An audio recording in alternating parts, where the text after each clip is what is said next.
Bom dia! Começa agora mais uma edição do Bom Dia Baixada. Hoje é quarta-feira, 3 de outubro e vamos juntos até às 9 horas da manhã. Ciência ou arte de governar? Orientação administrativa de um governo. Essas são algumas definições de política. O nosso tema de hoje. Há 4 dias das eleições majoritárias, vamos debater o assunto não só de uma maneira macro, mas também sob a ótica da maior cidade da Baixada Santista. Hoje, o Bom Dia Baixada recebe o prefeito da cidade de Santos, Paulo Alexandre Barbosa.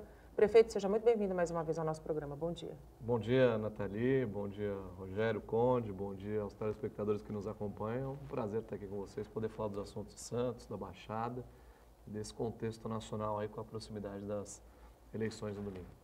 E também o empresário e advogado Rogério Conde. Rogério, muito obrigado pela tua presença aqui conosco hoje. Obrigado, Nathalie, pelo convite. Bom dia a todos que estão nos assistindo. Bom dia, prefeito. É muito importante. Fico contente de estar aqui essa manhã na presença do prefeito da cidade polo da nossa região para a gente repercutir esse momento tão importante às vésperas de uma eleição que pode mudar os rumos da nação. E a partir de agora, você também pode participar do nosso programa, fazer a sua pergunta para os nossos convidados pelo nosso WhatsApp, que é o 13988779496, pela nossa fanpage no Facebook, onde já estamos simultaneamente ao vivo, pelo nosso Instagram e pelo nosso Twitter. Agora a gente está, de fato, muito perto da eleição, são 4 dias. Vocês acreditam que os candidatos conseguiram, ao longo aí da propaganda política, da campanha eleitoral, convencer o eleitor de fato a ir às urnas? Porque essa era uma grande preocupação. Olha, acho que o eleitor tem essa responsabilidade, essa consciência que o país sabe da importância da participação no processo, porque não há outro caminho na democracia para promover as mudanças que o Brasil necessita que não seja o voto, a urna. Esse é o maior instrumento do eleitor, da população, num país democrático como é o Brasil. Eu lamento apenas que, no meu ponto de vista, o debate dessa eleição ele ficou muito raso, na minha opinião. Pouco se discutiram propostas para a saúde, para a educação, para a mobilidade urbana, para a geração de emprego, que é hoje o maior desafio, para a retomada do crescimento econômico. Acho que o debate ficou muito concentrado na questão na velha emocional, prática, né? nas práticas aí de ataque. Acho que a raiva, o ódio acabou tomando parte. Foi muito mais o voto do vou votar neste contra aquele do que o porquê que eu estou votando neste, por que estou fazendo essa opção. E acho que isso não é saudável para o país. Acho que um país que tem tantos problemas como o Brasil tem, tantos desafios como o Brasil tem, deveria ter um debate presidencial concentrado na solução desses problemas. Como os candidatos que estão se apresentando vão resolver os problemas, porque é importante que o eleitor saiba que tem o dia seguinte. Opa! Depois da eleição, depois do domingo, pode ser que tenhamos um presidente ou no próximo turno, no segundo turno, mas o fato é que existe o dia seguinte. E como esse presidente vai comandar o nosso país? As propostas são viáveis. Se o Brasil não tiver as reformas que são necessárias feitas, nós vamos ter uma estagnação econômica novamente, uma ampliação desse processo de crise, que as pessoas não têm... O que eu tenho a ver com isso? Tem a ver que isso vai piorar a questão da empregabilidade, diminuir muitas vezes a renda de quem tem um comércio, quem é um profissional liberal. Isso vai impactar no bolso das pessoas. Então a gente espera que tenha uma união nacional. O Brasil, nenhum país do mundo progrediu dividido e propagando ódio. Nós precisamos da paz e da união, que o vencedor tenha essa capacidade de unir o país em torno de um projeto de desenvolvimento e de oportunidades, especialmente para quem mais precisa. Paz, união, equilíbrio, né? Faltou de fato o conteúdo e não é só o dia seguinte, são os próximos 4 anos, né, Rogério? Que estão em discussão e em xeque. Exatamente. Eu acho que a minha leitura é muito parecida com a do Paulo Alexandre. Realmente faltou uma discussão mais aprofundada com relação aos problemas que realmente precisam ser resolvidos, de que forma eles seriam resolvidos. A discussão se limitou muito a ele sim, ele não, esse pode, aquele não pode, esse grupo fez, ele não fez. Esse grupo vai continuar com as mesmas práticas, aquele vai mudar radicalmente, mas ninguém se apresentou realmente como alguém com uma solução. Olha, eu vou atacar essa frente, eu vou desenvolver a economia dessa forma. As coisas ficaram muito na questão, na própria atitude de tentar polarizar. Eu acho que, mais uma vez, nós caímos nessa muito extremismo de ambos os lados, de quase todos, alguns candidatos que, na minha leitura, sem a menor condição de participar, e eu vou até mais fundo, não só em todas as esferas. Sim. A gente vê muita bobagem sendo dita, é uma pena, mas o caminho é esse. Eu acho que a nossa democracia ainda é uma democracia nova, que está amadurecendo, as nossas instituições estão se tornando cada vez mais sólidas e é com o tempo mesmo que a população vai entender que ela tem na mão o maior instrumento de transformação da sociedade, que é o voto. Então, a gente precisa passar por esse período de amadurecimento para que para a própria população começar a fazer uma pressão para que aqueles que se coloquem como candidatos tenham realmente um conteúdo e propostas a serem apresentadas. Mas isso é com o tempo, mas eu acho que o caminho é esse e a gente vai passar por isso obrigatoriamente. E tem a clareza também, Nathalie, acho que é importante isso, de que esse fenômeno, como falou aqui o Rogério, é um pouco da minha reflexão, da imaturidade da democracia. Nós somos um país novo, uma democracia nova, e se a gente fizer uma análise histórica, as pessoas me dizem, qual o fenômeno que está ocorrendo nessa eleição? Algo novo para o Brasil? Não é novo, né? Ele aconteceu há 30 anos atrás, né? 3 décadas atrás, exatamente quando surgiu aí um salvador da pátria, alguém com o propósito de acabar com os marajás naquela época.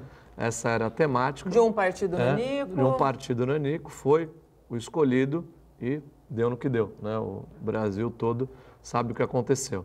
A gente fala, mas foi a única vez? Não foi. Se você fizer uma recuperação da história, você vai ver que 30 anos antes de 89, aconteceu um fenômeno extremamente parecido que foi o Jânio Quadros, né? Sim.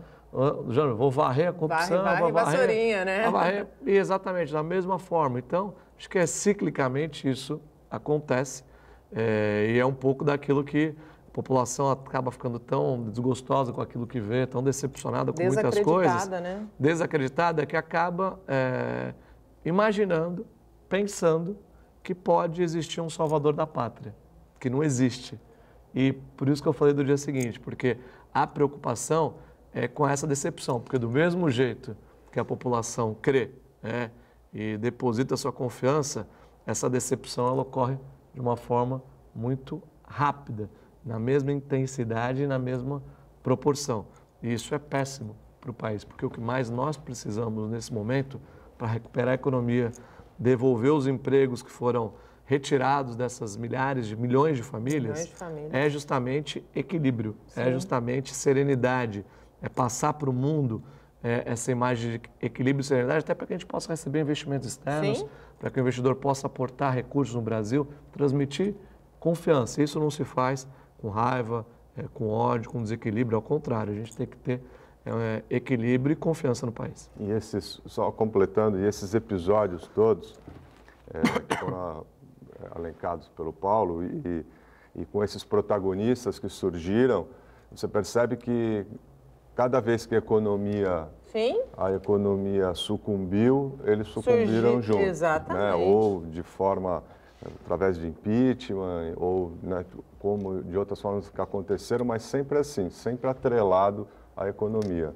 Então, a gente percebe que ou aquele que se coloca realmente tem conteúdo, tem projeto, tem uma forma, uma solução que para ser implementada, ou realmente ele vai sucumbir junto com a economia.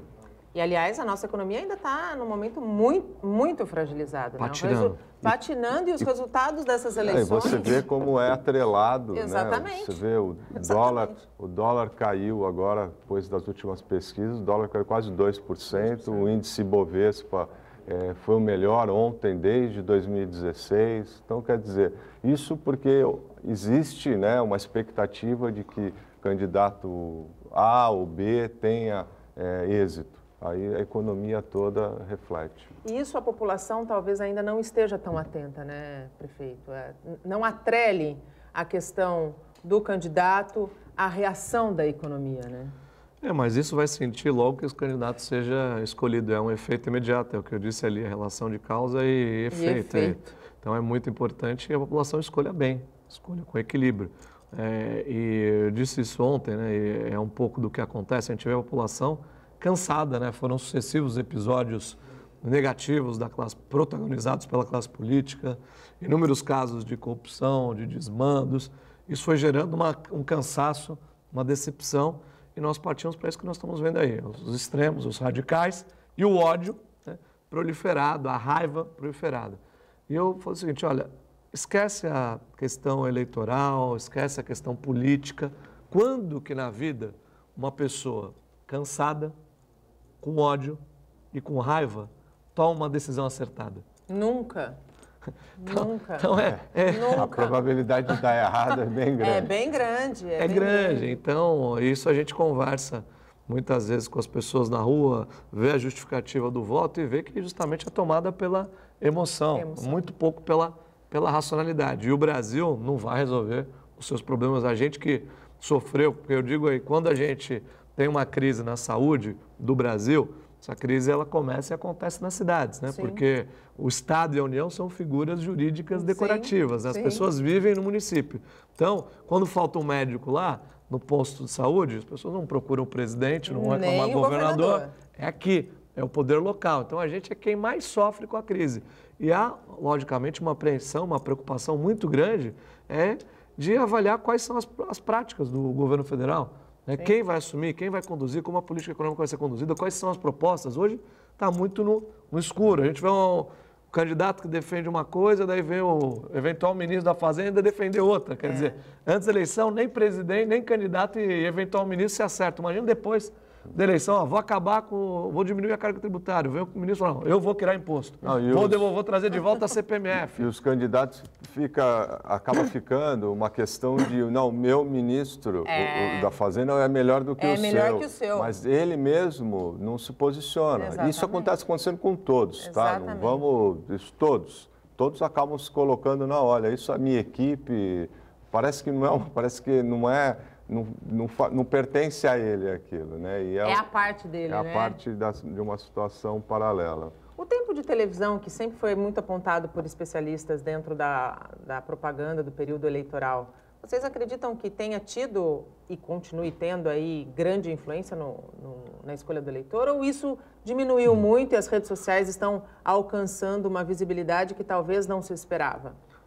Nathalie, eu acho que o tempo de televisão ele tem um papel importante e continuará tendo, né, no sentido de apresentação das propostas, de apresentação dos candidatos, mas aconteceram algumas situações peculiares nesse processo eleitoral que eu diria diminuíram significativamente, exponencialmente a importância do tempo de televisão.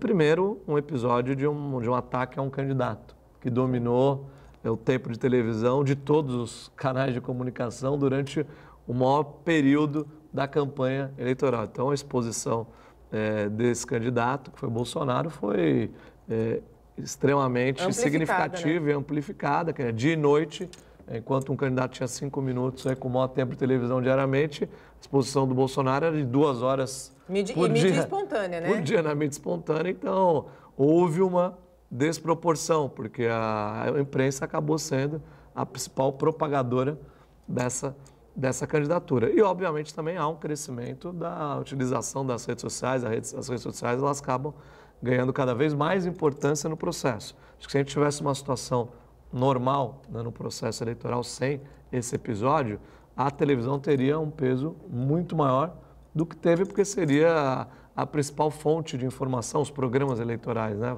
A televisão continuou sendo, mas a mídia espontânea que foi preponderante na cobertura do processo, e isso acabou gerando um desequilíbrio bastante significativo entre os postulantes aí à presidência. Você concorda, Rogério?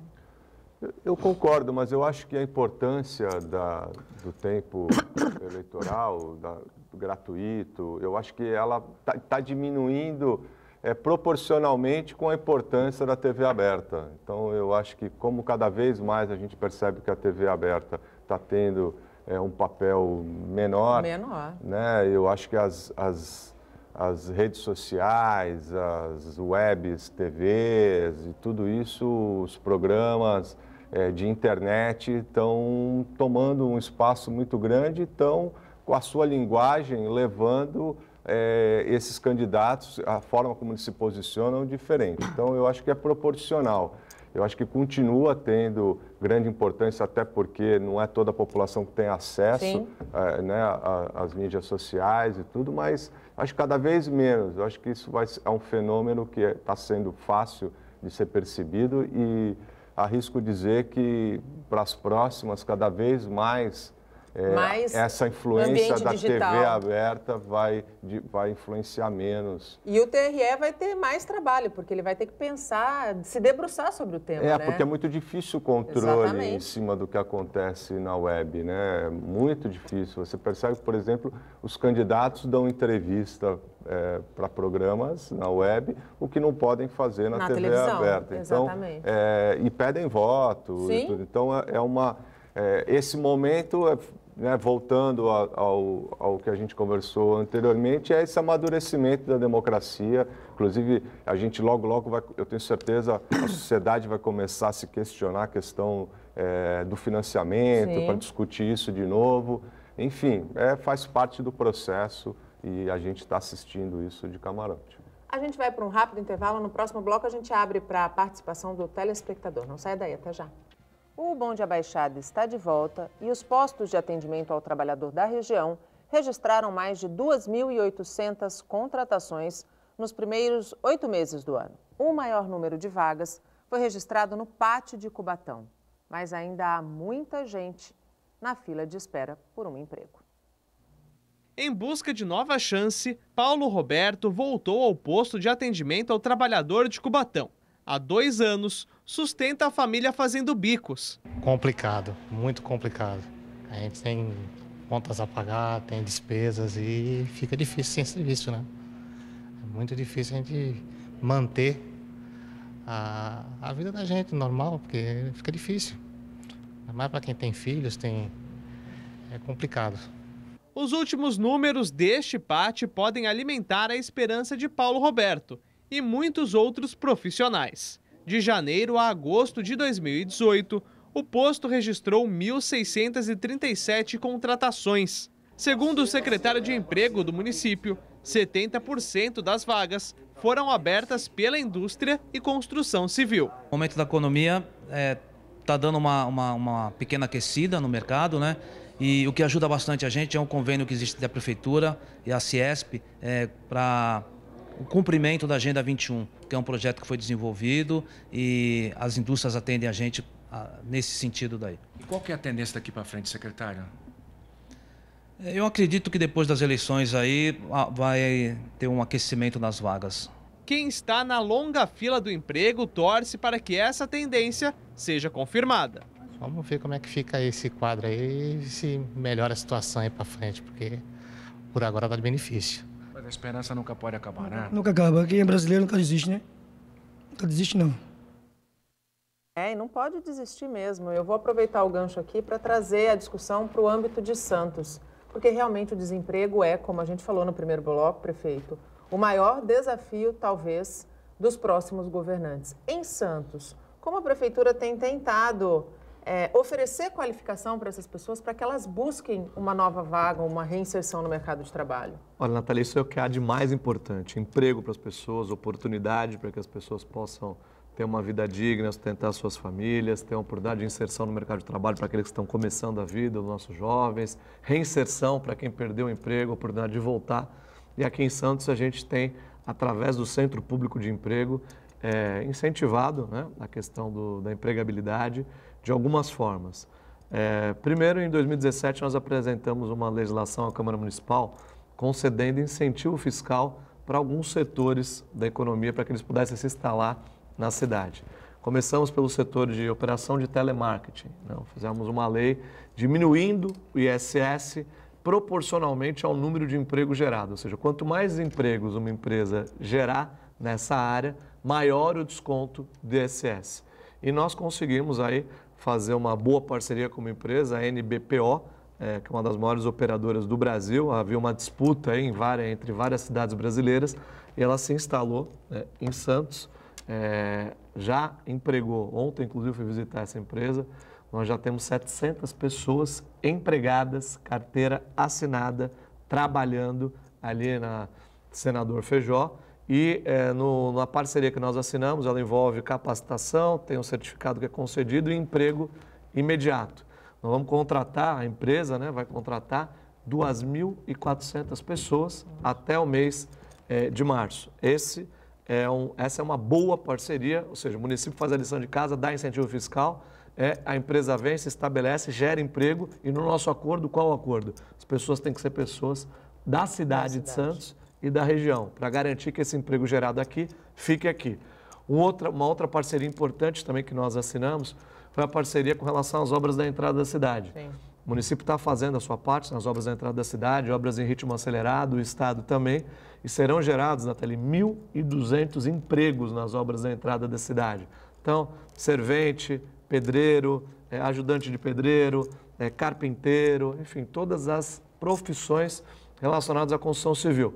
O Centro Público de Emprego começa a selecionar, já foram selecionados 126 e vamos chegar a 1.200. Então, para fazer, além da obra, que é importantíssima para a cidade, é a mais importante, eu diria, das últimas décadas, mais emprego sendo gerado aqui. Então, a gente tem, com muita criatividade, estabelecido parcerias com a iniciativa privada, trazendo novos negócios, viabilizando novos investimentos.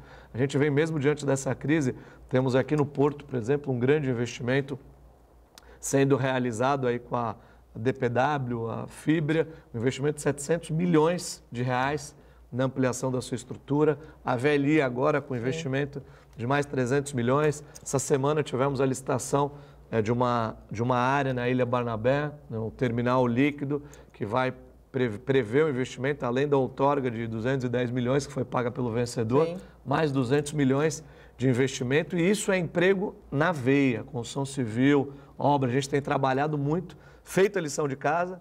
No poder público, nós estamos aí viabilizando o maior volume de investimentos da história da cidade, com as boas parcerias que estamos fazendo. E também incentivando a iniciativa privada a fazer os investimentos na nossa cidade, abrindo as portas, captando investimentos para que a gente possa gerar emprego e dar oportunidade para as pessoas. Aqui em Santos, isso está funcionando bem. E esse é o caminho, né?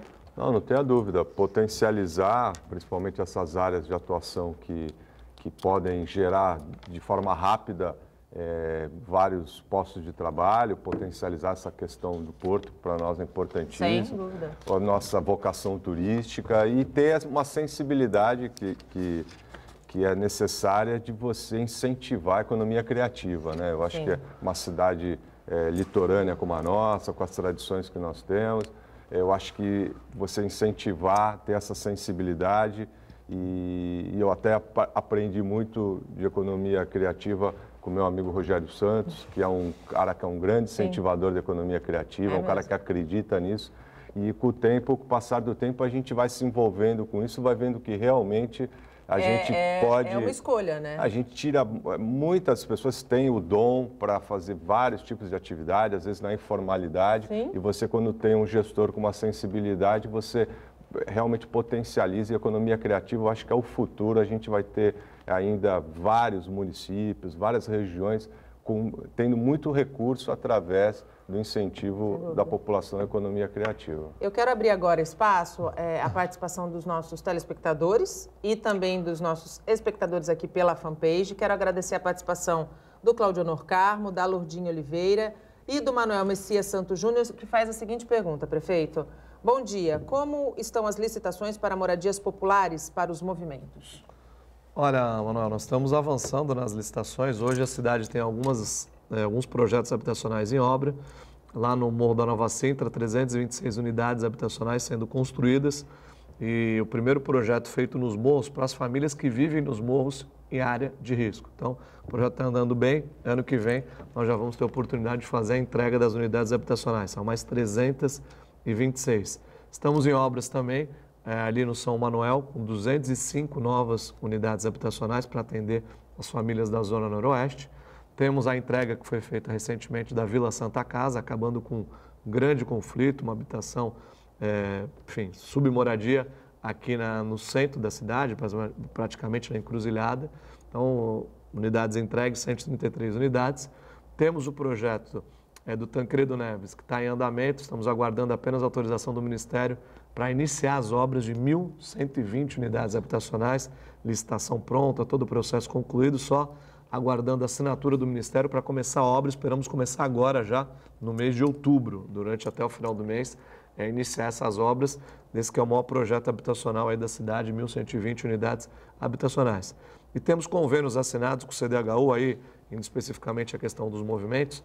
Nós temos 5 convênios assinados com o CDHU, estamos concluindo os projetos executivos, também agora no mês de outubro, vamos encaminhar o CDHU para que o CDHU possa fazer as licitações. São áreas da União, as áreas chamadas de TRIPA, né, onde nós vamos direcionar para os movimentos de moradia. Temos aí 622 unidades nessas 3 áreas e temos também um projeto no centro da cidade com mais 50 unidades habitacionais que está sendo também feito projeto para que possa ser licitado. São vários projetos habitacionais em andamento para que a gente possa reduzir o déficit habitacional. E uma outra boa notícia, Rogério, Nathalie. A principal área da Zona Noroeste hoje, a maior área livre ainda para a viabilização de empreendimentos, é a área ali do Estradão. Sim. Né? Então, nós fizemos ali até uma parte da área que está sendo feito empreendimento privado e uma outra área nós fizemos um decreto de utilidade pública para fazer a desapropriação. E, obviamente, fomos buscar recursos para isso, porque é uma área que tem um valor alto, são 20 milhões de reais o valor estimado só para a desapropriação daquele terreno. E a boa notícia, dividir com vocês aqui, com os telespectadores, é que o Estado, há 15 dias, depositou na conta da Prefeitura já todo o recurso necessário. Temos 20 milhões de reais depositados na conta da Prefeitura. Então, essa área, muito em breve, será do município. Estamos agora cuidando das formalidades, da burocracia, e lá será feito mais um projeto habitacional com mais de 1.000 unidades habitacionais. Vai se tornar um terreno público e também um grande projeto para que a gente possa reduzir o déficit da moradia digna para as pessoas, além de gerar emprego, porque construção civil também é emprego na veia.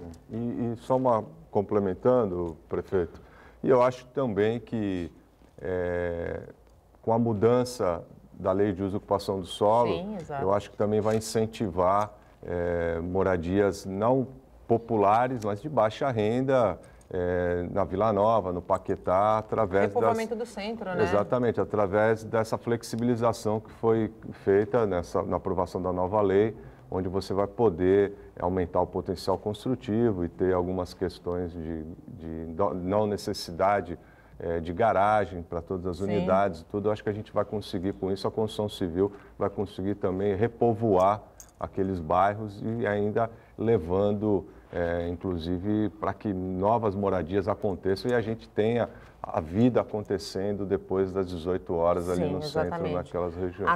A nova luz foi um importante passo nesse sentido, né, prefeito? Foi, porque todos os outros projetos que buscaram a revitalização do centro, eles trataram do patrimônio histórico, das edificações, então de reforma, de obra.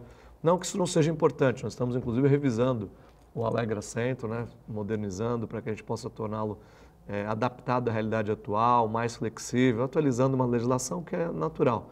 Mas a legislação que nós fizemos, ela busca, mais do que o patrimônio histórico, o repovoamento do centro, levar gente para o centro da cidade. E é isso que vai impulsionar e desenvolver o comércio, é isso que vai desenvolver essa região estratégica para a cidade de Santos. Para isso, nós estamos levando transporte de qualidade, ou seja, o VLT, alteramos todo o traçado da segunda fase, que aliás já foi aprovado, está em licitação, para levar o VLT para o centro da cidade de Santos. Esse é um objetivo importante desse projeto de mobilidade.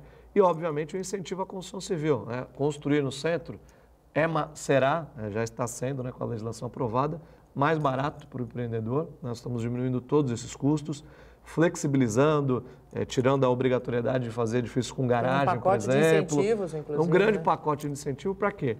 Para que a gente possa, de fato, estimular o empreendedor a comprar áreas e investir no centro. E mais do que isso, além do empreendedor, nós agora vamos lançar o pacote depois da Lei de Uso e Ocupação do Solo, teremos uma segunda etapa agora, que são as isenções a quem adquirir imóvel. Então, quem comprar imóvel no centro da cidade para moradia residencial, nós vamos oferecer um incentivo, ou seja, deixar de pagar IPTU durante 5 anos, né? Essa é a nossa proposta, vamos isentar do ITBI, das operações também, das transações imobiliárias, tudo para que a gente possa ter a construção civil instalada e viabilizada no centro da cidade de Santos. A gente tem uma pergunta também no ponto de um telespectador. Pode pôr na tela, por favor?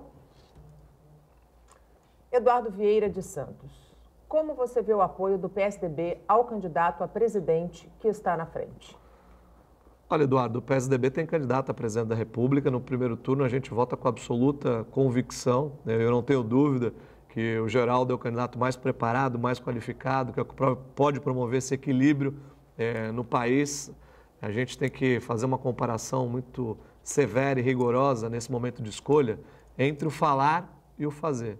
Os discursos fáceis e belos que nós assistimos aí na televisão, nas entrevistas, eles devem ser confrontados com as realizações de cada um dos candidatos. Cada um teve a capacidade de fazer, até porque todos têm trajetória pública. Então é preciso comparar. Quando a gente vê um candidato que está há 30 anos na vida pública e que se vende como novo, mas que nunca fez nada de produtivo em 30 anos de vida pública, isso deve ser considerado. Quando a gente vê um outro candidato que tem uma vida pública e que, quando você é prefeito de uma cidade, acho que a maior e melhor avaliação é feita pela população na urna, na reeleição. É quando o trabalho é avaliado, se o trabalho foi positivo ou negativo. Então nós temos um candidato que não foi, que perdeu para os brancos e nulos na eleição, na sua reeleição a prefeito de São Paulo. Esse é o, não é que ele perdeu a eleição no primeiro turno, perdeu para branco e nulo. Teve mais gente que votou branco e nulo do que no próprio candidato. Então a população tem que considerar isso, né? Eu não tenho dúvida que o Geraldo é a melhor opção e voto com convicção, vou trabalhar até o último minuto para que ele possa ser o presidente, para que ele possa estar no segundo turno e viabilizar os apoios que são necessários para que o país possa retomar o seu desenvolvimento. A população ainda não está acostumada a pesquisar, né? A saber a tradição do político. A gente ainda precisa avançar nesse sentido de democracia nova, né, Rogério? Não tenha dúvida.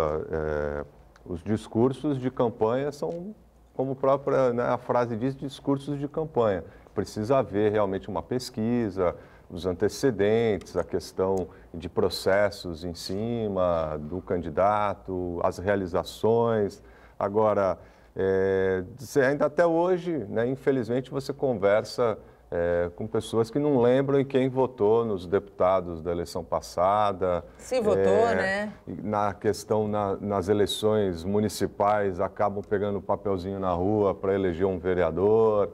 Então, precisa haver esse engajamento, mas isso faz parte do processo de amadurecimento. Eu quero crer que, em breve, a sociedade vai estar realmente se apropriando da política, né, de verdade, sabendo e cobrando e tendo essa participação. Mas, por enquanto, a gente ainda vê muita fantasia e até promovido pelos marqueteiros, enfim, por aqueles que dominam a massa, né, a comunicação de massa.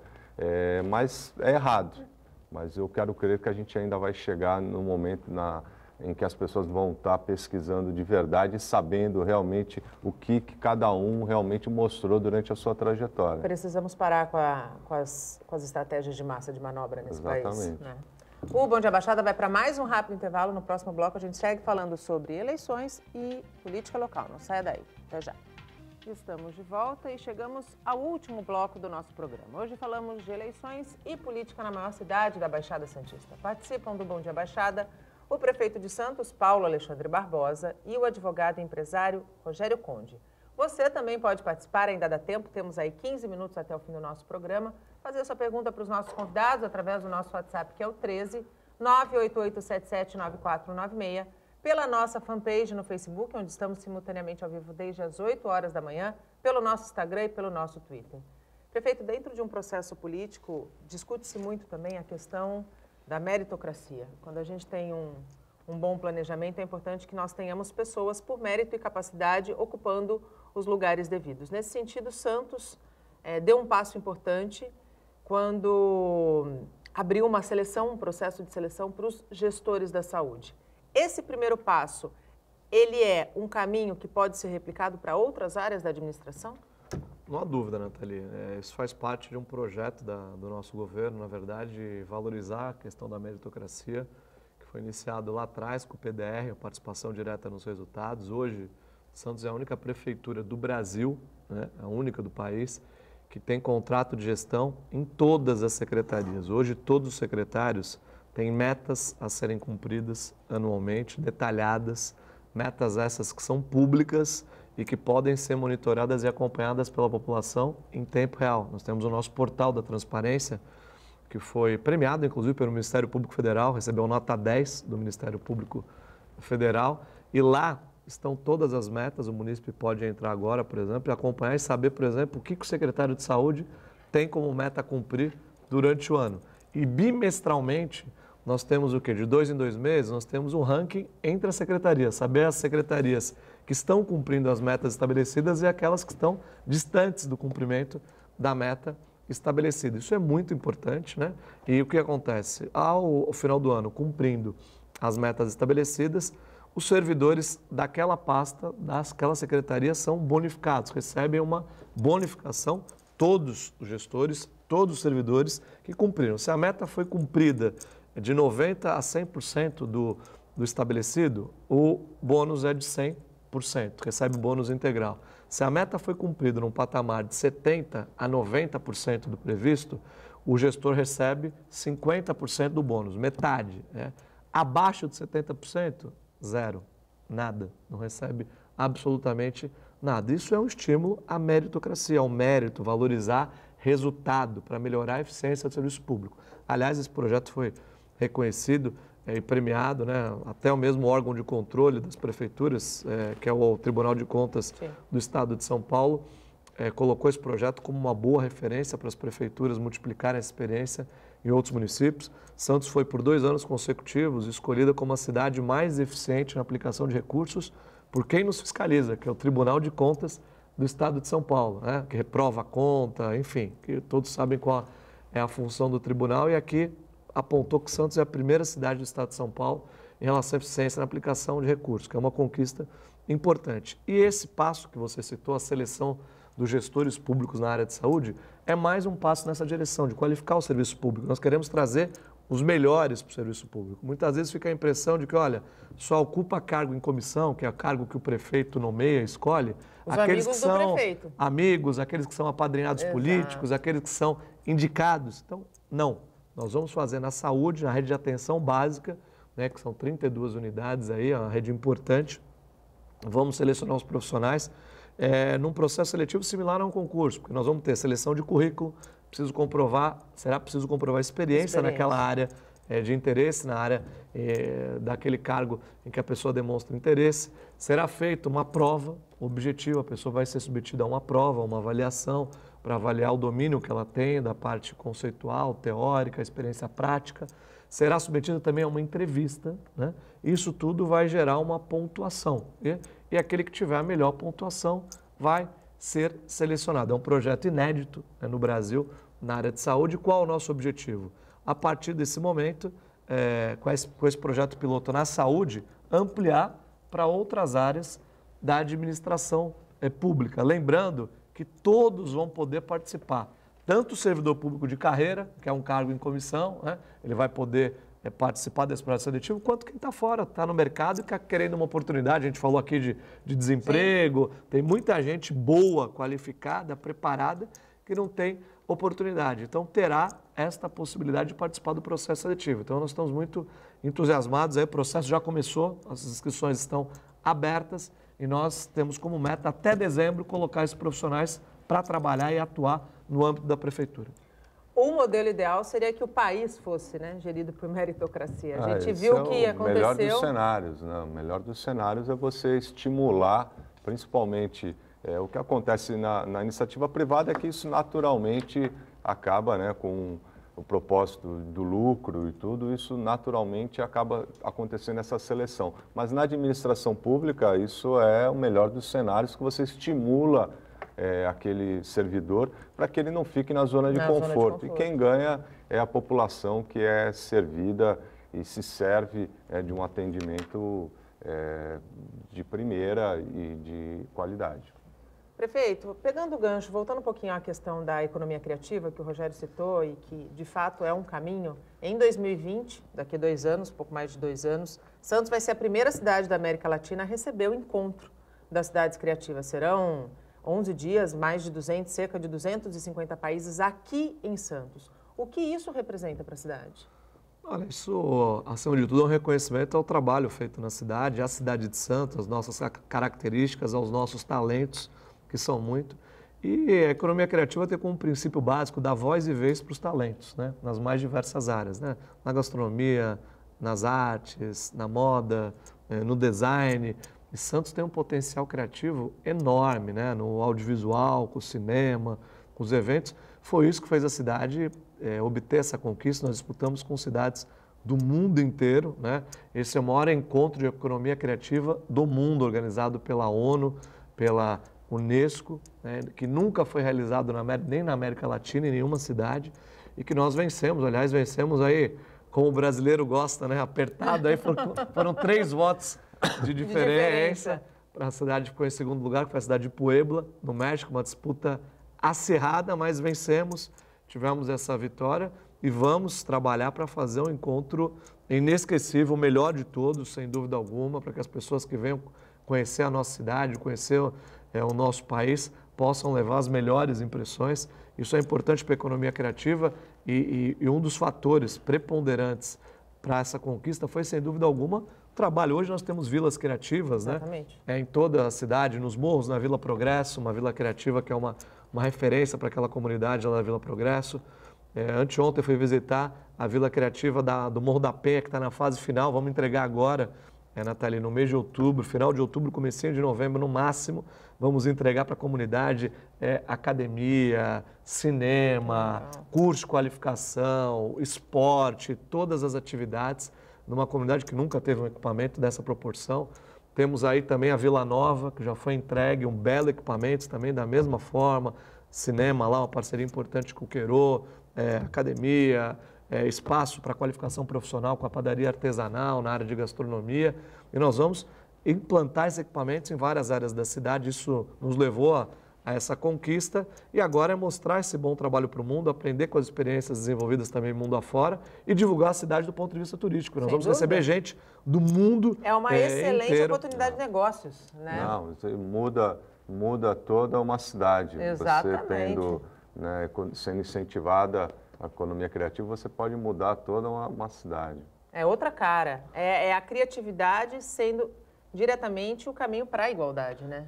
E para a igualdade, hoje a questão de geração de emprego, distribuição de renda, que é muito importante, é um dos principais pilares. Aí o próximo presidente vai ter que ter foco absoluto nessa geração de emprego, na retomada, né, do desenvolvimento, e é muito importante que isso possa ocorrer. Santos tem um enorme potencial. O que a gente está fazendo é o quê? Explorar esse potencial, né? Através dos talentos que já existem. Ninguém está inventando roda, reinventando a roda. É explorar esse potencial que já existe, transformar isso em emprego e renda para que as pessoas possam ter uma vida melhor. Esse é o objetivo. Prefeito, a gente tem 3 minutos, eu não posso deixar de fazer essa pergunta. Eu tive aqui essa semana a participação do secretário de Esportes, Adal Nakai, e ele disse aqui, revelou para a gente que ao fim de 2018, ele cumpre um compromisso feito com você de estar à frente dos 2 primeiros anos na Secretaria do segundo mandato e volta para a Câmara de Vereadores. O substituto, porque o trabalho dele foi muito bem feito, está sendo muito bem feito. O substituto já está em discussão? Olha, o governo é dinâmico, né? Constantemente nós fazemos adequações, procuramos evoluir, procurando corrigir falhas, aprimorar políticas públicas. E nós temos grandes nomes na Secretaria de Esportes, temos grandes nomes no esporte da cidade. Nós vamos agora passar do período eleitoral, finalizando esse período eleitoral, fazer algumas adequações que são naturais na administração e a pasta de esportes também vai passar por esse processo de reformulação para que a gente possa seguir sempre em frente, avançando. E o esporte está no DNA do santista, né? Temos vários eventos aí programados, temos a entrega de equipamentos importantes que serão concluídos aí no final do ano, no começo já do próximo ano. Rebolsas, vamos ter a primeira piscina com 50 metros, piscina olímpica sendo entregue, a piscina pública. Vamos ter o M Nascimento também, que é o maior equipamento esportivo da Zona Oeste, sendo entregue para a população. Todos os equipamentos que são fundamentais para que a gente possa estimular a prática esportiva na nossa cidade. Você tem 2 minutos. Então, é que eu tinha tanta coisa para conversar com o prefeito, eu queria saber sobre a questão da arrecadação que está prevista de IPTU dos terminais. Dos terminais, a regionalização. Tudo isso mais vai ficar Mas para tudo uma bem, não tem próxima problema. oportunidade. A gente já deixa aqui aberto o convite para ele voltar. Ele vai voltar, não vai, prefeito? Com certeza, só convidar, Nathalie. Estou à disposição aí, Rogério, e agora com o comentarista Rogério Conde aí, né? Que fazia Agora tempo que ele... Fazia tempo, né? Fazia tempo, né? Acho que estava de férias. Eu estava na geladeira. Estava na geladeira. A direção do programa me colocou na geladeira. Prefeito, muito obrigado pela tua participação, pela tua disponibilidade em nos atender e, mais do que isso, pela tua disponibilidade em falar com quem nos assiste, seja pela televisão, seja pelas redes sociais, e fazer um balanço, que é o que todo homem público tem que se dispor a fazer. Eu que agradeço, Nathalie, a oportunidade de estar com vocês, o Rogério, e a oportunidade de prestar contas com a população do trabalho que está sendo feito, dos avanços, enfim, e também mostrar aquilo que nós vamos fazer aí nos próximos anos, aquilo que está programado. Estou à disposição para voltar, para que a gente possa tratar aqui de outros temas. Muito obrigado pela oportunidade, pelo convite. Nós é que agradecemos. Rogério, já vou deixar marcado. O Rafael está por trás das câmeras, já vou deixar acertado uma próxima data e você volta nessa mesma data, combinado? Claro, claro. Vai ser um prazer. Muito obrigada. É sempre muito bom participar do Bom Dia Baixada. O Bom Dia Baixada fica por aqui. Nós voltamos amanhã, a partir das 8 horas da manhã, com informação de qualidade de um jeito único. Durante todo o dia, você pode ficar bem informado sobre tudo o que acontece na região e no mundo acessando o Santa Portal. Eu volto amanhã.